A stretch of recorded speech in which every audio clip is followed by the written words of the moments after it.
Hi friends, welcome to சுவை factory channel. இன்றைக்கி ஒரு டேஸ்டான உளுந்து வடை செய்ய போகிறோம். இது வெளியே நல்லா கிறிஸ்பியாக இருக்கும், உள்ளே நல்லா சாஃப்டாக இருக்கும். இந்த வடை ஒரு சத்தான ஒரு வடை. கிரைண்டர்லேயே மாவாட்டி இன்றைக்கி செய்ய போகிறோம். அது எப்படி செய்யலான்ட்டு நான் சில டிப்ஸ் எல்லாம் சொல்கிறேன். சுவை ஃபேக்ட்ரி சேனலை முதன் முறையாக பார்க்குறவங்க மறக்காமல் சப்ஸ்கிரைப் பண்ணிடுங்க. ஃப்ரெண்ட்ஸ்களுக்கு ஷேர் பண்ணுங்கள், லைக் பண்ணுங்கள். வீடியோவை ஸ்கிப் பண்ணாமல் முழுமையாக பாருங்கள். அப்போ தான் நான் சொல்கிற டிப்ஸ் எல்லாம் உங்களுக்கு புரியும். இப்போ இந்த உளுந்து வடை எப்படி செய்யலான்ட்டு இப்போ பார்க்கலாம்.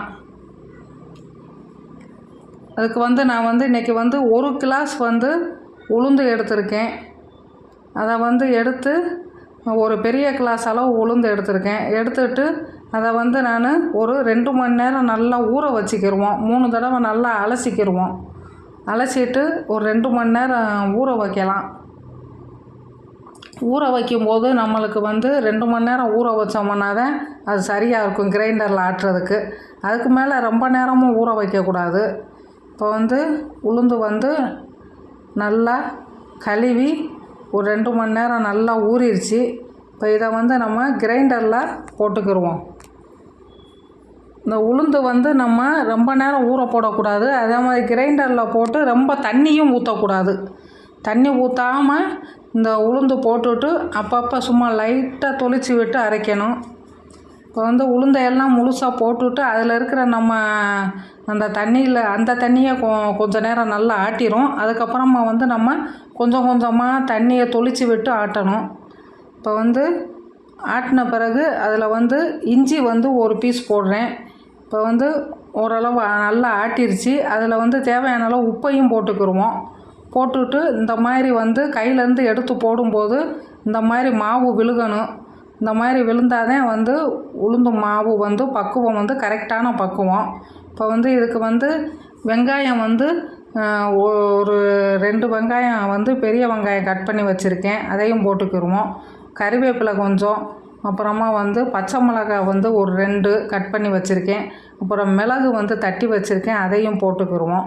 போட்டுவிட்டு இப்போ இதை இந்த மாவை நல்லா கலந்து விட்டுக்கிடுவோம்.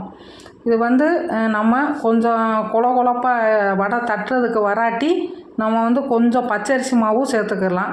தட்டுறதுக்கு வந்துச்சுன்னா சேர்க்க தேவையில்லை. இப்போ நான் இதை நம்ம கலந்து விட்டுட்டு பார்ப்போம் பக்குவம் எப்படி இருக்குன்ட்டு. இப்போ இது கலந்து விட்டாலும் கொஞ்சம் கொலப்பாக தான் இருக்குது.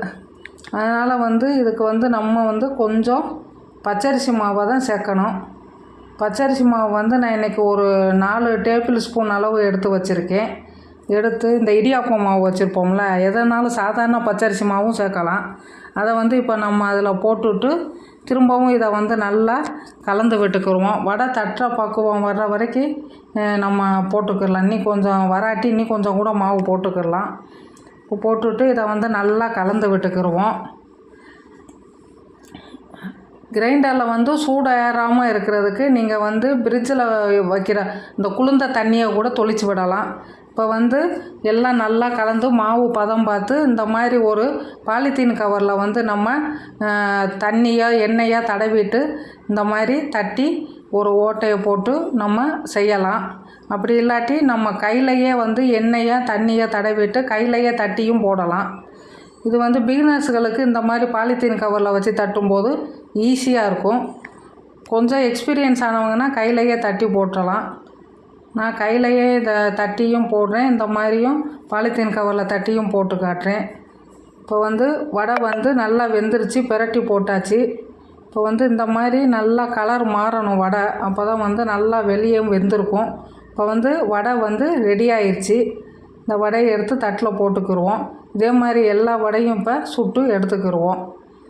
இப்போ எல்லா வடையுமே போட்டு எடுத்தாச்சு. இப்போ ஒரு அருமையான வடை ரெடி ஆயிடுச்சு. இந்த வடை வெளியே நல்லா மொறுமொறுப்பாக இருக்கும், உள்ளே நல்லா சாஃப்டாக இருக்கும். தேங்க்யூ ஃபார் வாட்சிங்.